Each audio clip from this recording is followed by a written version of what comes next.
গজানন,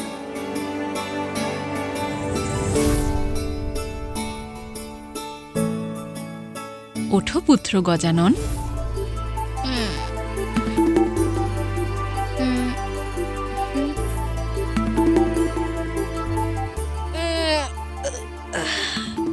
মা, ভোর হয়ে গেছে। আরে বাহ, এবার তো আমার অন্নপ্রাশন হয়ে গিয়েছে। এবার তো আমি যা খুশি খেতে পারি, তাই না মা? না পুত্র, যারা সাধনা করে তাদের সর্বদা ধ্যান, ভোজন, নিদ্রা আর খেলাধুলোয় নয়, বরং তারা সর্বদা নিজেদের সাধনায় মনোনিবেশ করে। সাধনা? কিসের সাধনা মা? পঞ্চঅগ্নি তপস্যা, অর্থাৎ অত্যন্ত কঠিন সাধনা করতে হবে তোমায়। আর সেই সাধনার শুভারম্ভ আজ থেকেই হবে পুত্র। আর তাই এই পুজোর জন্য তোমাকে যোগ্য হতে হবে। সকালবেলা উঠে স্নান করে পুজোর স্থানে গিয়ে ভগবানের উদ্দেশ্যে ভোগ অর্পণ করে তোমাকে পুজো করতে হবে। যাও পুত্র, তাড়াতাড়ি স্নান করে এসো। তারপর আমি তোমায় এই প্রাসাদ থেকে অনেক দূরে সেই পুজোর জায়গায় নিয়ে যাব। আমাদের এই প্রাসাদ থেকে দূরে মা? হ্যাঁ। আচ্ছা।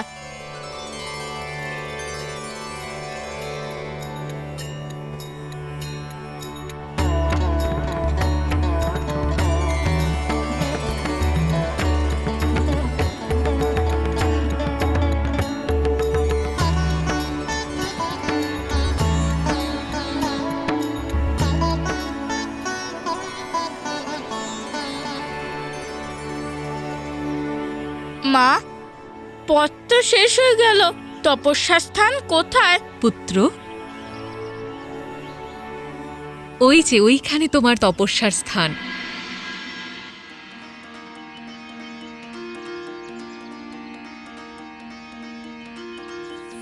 पार्वती के मन में उमड़ी ममता, माँ की गोद में आए विघन हरता। पार्वती के मन में उमड़ी ममता,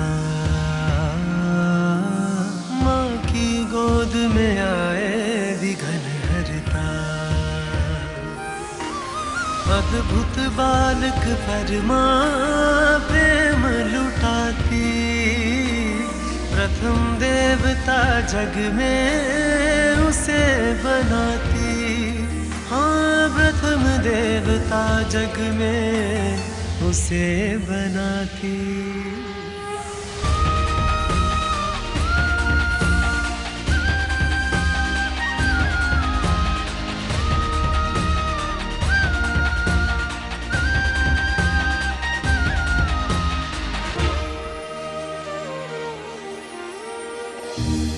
মা, আমরা তপস্যার জন্য মহলের থেকে এত দূরে এই নির্জন বনে কেন এসেছি? তার কারণ হল, এই নির্জন নিস্তব্ধ জায়গায় তোমার ধ্যানভ্রষ্ট হবে না, আর তুমি তোমার তপস্যায় মন দিতে পারবে।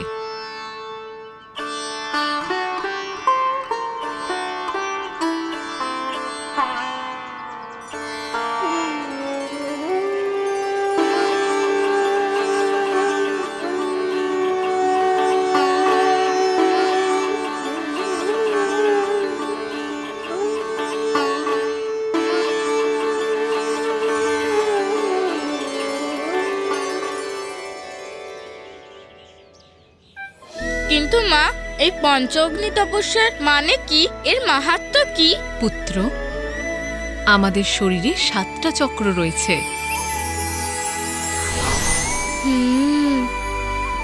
পৃথিবীর সাথে যুক্ত মূলাধার, আমাদের সৃজনের শক্তি প্রদান করার আর আনন্দের স্রোত স্বাধিষ্ঠানা। আমাদের আত্মবল, আত্মবিশ্বাস আর বুদ্ধির স্রোত মণিপুরা। প্রেম, সংবেদনশীলতা এবং করুণার স্রোত আনাহাতা। আমাদের জীবনে সত্যের স্বরকে কঠোর করার জন্য বিশুদ্ধ, সহজ জ্ঞান এবং অন্তর্দৃষ্টির কেন্দ্র আজনা, আর সহস্রা বিশুদ্ধ পবন চেতনার স্রোত। এই সবের এমন শক্তি এবং এমন গুরুত্ব যে তা আমাদের শরীর এবং মনের সব কিছু নিয়ন্ত্রণ করে। তপস্যা এবং ধ্যান করলে এই প্রত্যেকটি চক্র জাগ্রত হয়ে সমস্ত চক্রকে স্পর্শ করে ওপরের দিকে এগিয়ে যায়। আর যখন তা আমাদের মস্তক, আমাদের শীর্ষে প্রবেশ করে, তখনই আমরা পরম জ্ঞান অর্জন করি। নিজের এই শক্তিকে জানার জন্য আমাদের এই প্রতিটা চক্রকে শুদ্ধ করাটা আবশ্যিক। পঞ্চ অগ্নির এই তপস্যার আগুন তোমার শরীরকে শুদ্ধ করবে পুত্র। এই দ্বীপের শিখার দিকে তাকিয়ে নিজের ধ্যান কেন্দ্রিত করো। তারপর তুমি তোমার তপস্যা শুরু করো। তোমার ধ্যান কেন্দ্রিত হয়ে যাওয়ার পর এই প্রদীপের শিখা তোমার চতুর্দিকে পঞ্চ অগ্নির শিখা প্রজ্বলিত করবে, আর তাই তোমার সমস্ত চক্রকে শুদ্ধ করার সংকেত। আর তারপর তুমি সর্বোচ্চ আত্মজ্ঞান প্রাপ্ত করতে পারবে। এবার ভোগ অর্পণ করে তুমি তোমার তপস্যা শুরু করো পুত্র।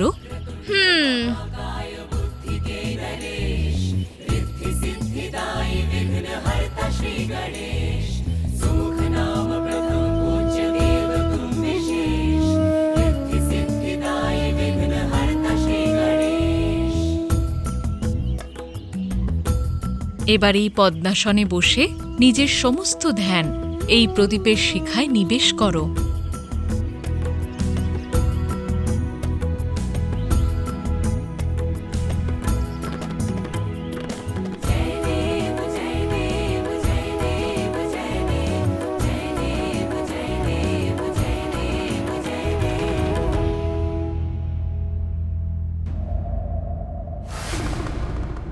দেবরাজ, আপনিও জানেন এমন স্বভাব আমার নয় যে নিজের দায়িত্ব এড়িয়ে যাব, কিন্তু আমার ভ্রাতা গজানন অসুরক্ষিত।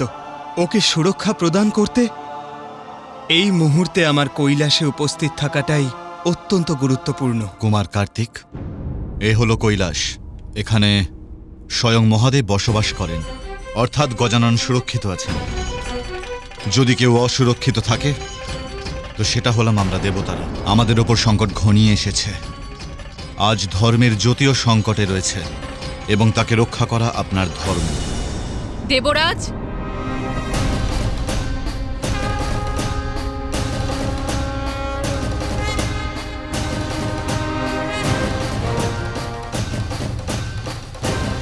শুধু মাতা পার্বতী আর ভোলানাথের পুত্র হবার দরুন আমরা তাকে সেই পথ প্রদান করব যার যোগ্যতা প্রমাণ করবার জন্য এখনো অবধি সে কিচ্ছু করেনি।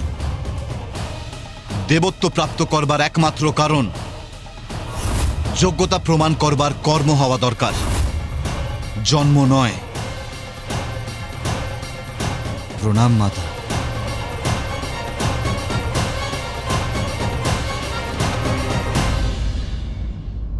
আমি আপনাকে আগেও বলেছিলাম যে আপনার সুরক্ষা, দেবতাদের সহায়তা, সৃষ্টির সংকট দূর করা, তার একমাত্র উপায় আমার পুত্র কার্তিক নয়। ওর দায়িত্ব, নিজের পরিবারের প্রতি ওর যে দায়িত্ব আছে তা পালন করার জন্য এই সময় আমার পুত্রের এখানে থাকাটা অনিবার্য।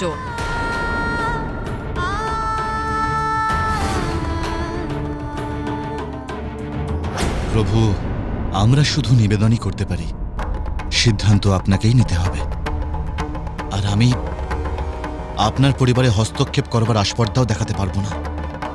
কিন্তু প্রভু, আজ সংকট আমাদের আহ্বান জানাচ্ছে, সেটা নষ্ট করবার জন্য দেব সেনাপতি হবার দরুন কুমার কার্তিকের দক্ষিণ দিকে থাকা খুবই আবশ্যক। প্রভু, ইন্দ্রদেব আমার ছোট পুত্র কার্তিকের অনুজ গজানন এক অত্যন্ত কঠিন তপস্যার শুভারম্ভ করেছে আজ, আর সেই কারণে আমার পুত্র কার্তিকের এখানে থাকাটা অত্যন্ত আবশ্যক। তো তপস্যা করছে গজানন, অর্থাৎ মাতা পার্বতী নিজের কথা ভোলেননি।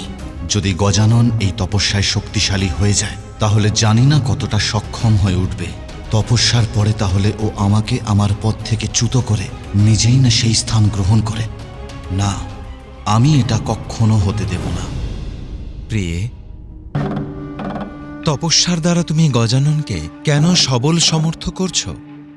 এই জন্যই তো, যাতে ও আত্মনির্ভর হতে পারে, সমস্ত জগতের কল্যাণ করতে পারে, মানুষের কল্যাণের কারণ হতে পারে। তাহলে এটাও ভেবে দেখো মা, আমাদের পুত্র কার্তিক তোমার শক্তিপ্রাপ্ত করে পূর্বের চেয়ে অনেক সমর্থ হয়েছে। ও নিজেকে রক্ষা করার সাথে সাথে জগৎ সংসারকেও রক্ষা করতে সমর্থ, আর এটাই ওর ধর্ম, তাই না? পুত্র, তুমিই বলো, তোমার কর্তব্য কোথায়, এখানে নাকি দক্ষিণে?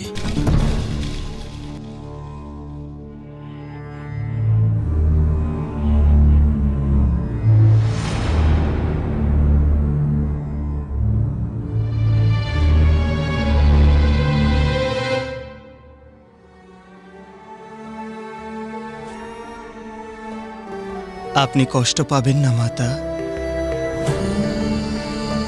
পিতা যা বলছেন একদম সঠিক। আপনি এখানে গজাননকে সুরক্ষা প্রদান করুন, আর আমি ওদিকে দক্ষিণে নিজের দায়িত্ব পালন করি। কিন্তু যখনই আপনার আমাকে প্রয়োজন হবে, আমি এখানে উপস্থিত হব। আপনি আমাকে যাওয়ার অনুমতি দেবেন?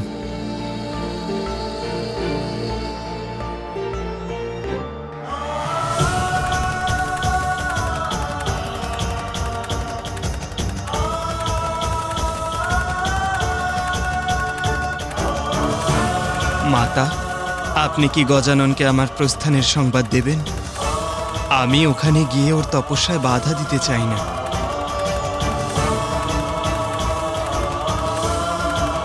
তুমি যাও পুত্র।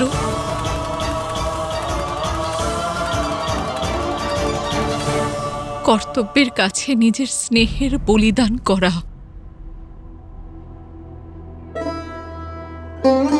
নিজের হৃদয়কে কঠোর করে তোমাকে বিদায় জানানোর অভ্যেস হয়ে গেছে আমার। আর আপনিও শুনে রাখুন ইন্দ্রদেব, যদি আমার পুত্র গজানন এই তপস্যায় সফল হয়, তাহলে ওর আর কোনোদিনই কারো সহায়তার প্রয়োজন হবে না।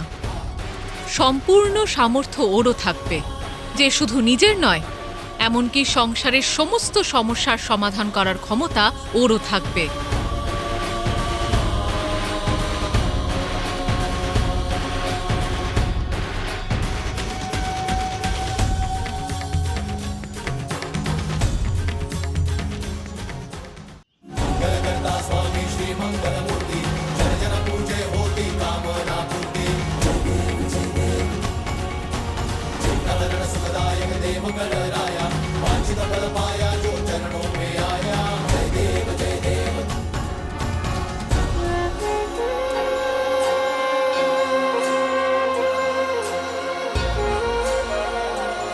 কি হয়েছে জয়া?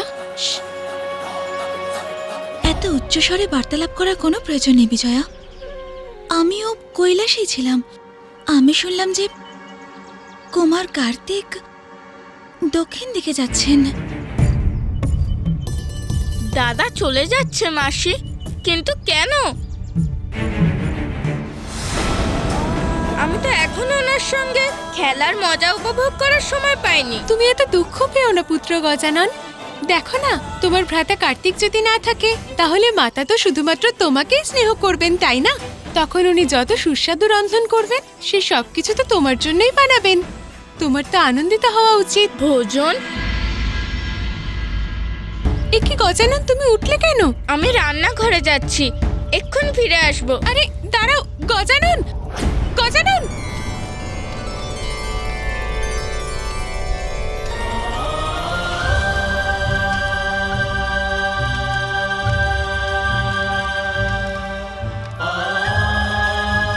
কি চাও তুমি?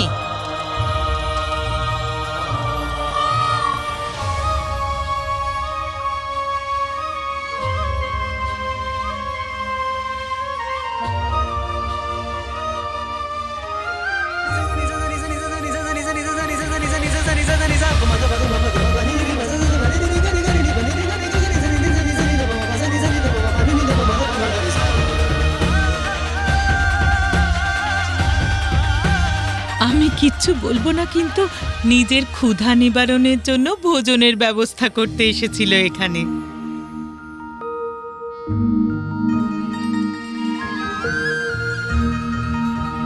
দাদা, আমি তোমার বাহনের সাথে দেখা করতে পারি?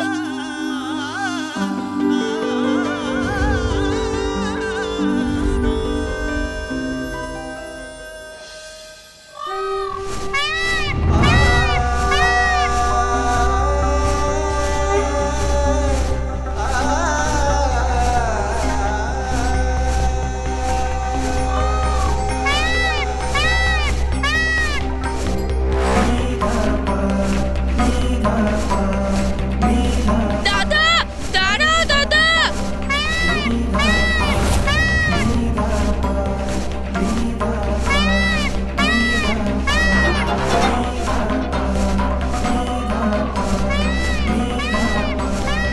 দাদা, দাদা দাঁড়াও, দাঁড়াও দাদা।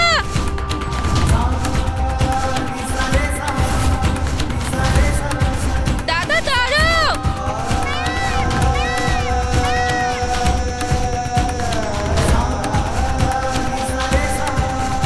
দাদা দাঁড়াও। দাদা, এদিকে তাকাও না। দাঁড়াও দাদা। গজানন,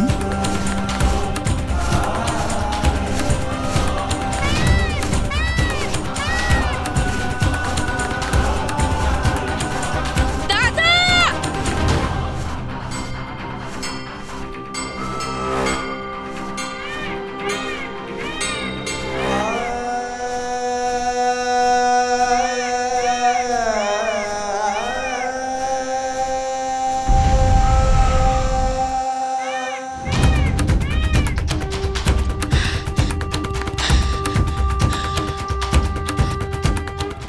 কি হয়েছে গজানন? তুমি দৌড়চ্ছিলে কেন? আমাকে কেন থামালে? সব ঠিক আছে তো? কতবার বলেছি তোমাকে যে ভবন থেকে এত দূরে একা একা এসো না, বলেছিলাম তো। তাহলে মাতা জানে তুমি এখানে এসেছো? এটা কি? ভোজন তোমার জন্যে, মায়ের হাতে বানানো সুস্বাদু ভোজন। তুমি তো মায়ের নিজ হাতে বানানো ভোজন খুব পছন্দ করো, তাই এই নাও, যখন ইচ্ছে করবে তখনই খেয়ে নিও।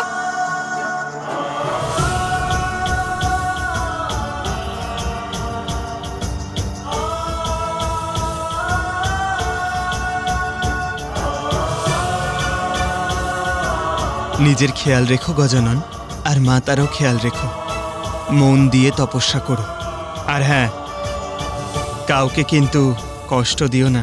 হ্যাঁ দাদা। আর মাকে না বলে ভবন থেকে এত দূরে কখনো এসো না। ঠিক আছে দাদা। এবার আমাকে যেতে হবে গজানন, আর বিলম্ব করা উচিত হবে না। দাও, এই ভোজন দাও আমাকে, দাও। নিজের খেয়াল রেখো ভ্রাতা। নিশ্চয়ই দাদা।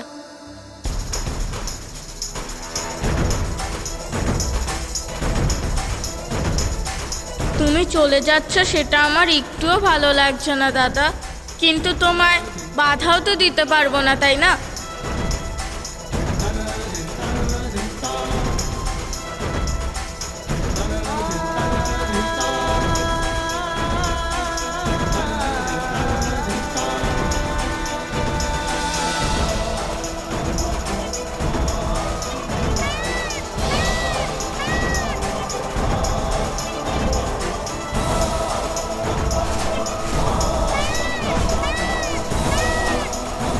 আমার তো দাদা চলে যাওয়াটা এখনই সহ্য হচ্ছে না। জানি না ওনার সঙ্গে কবে আবার দেখা হবে, কিন্তু আমার এখন ফিরে যাওয়া উচিত। মা বলেছিল ভোগের থালা অর্পণ করে তপস্যায় বসতে হবে।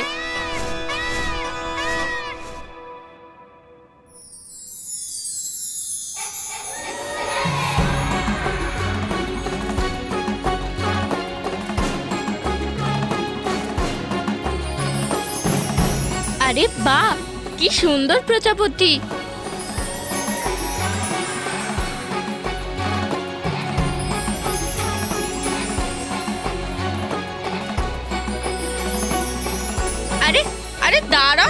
প্রজাপতি।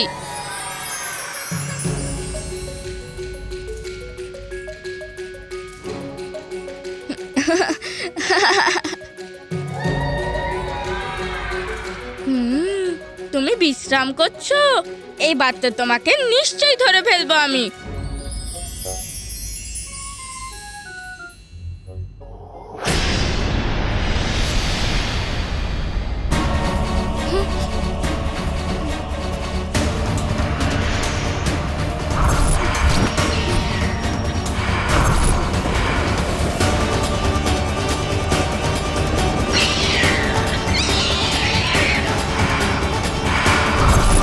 আরে এ তো প্রজাপতি নয়, কোন এক অসুর।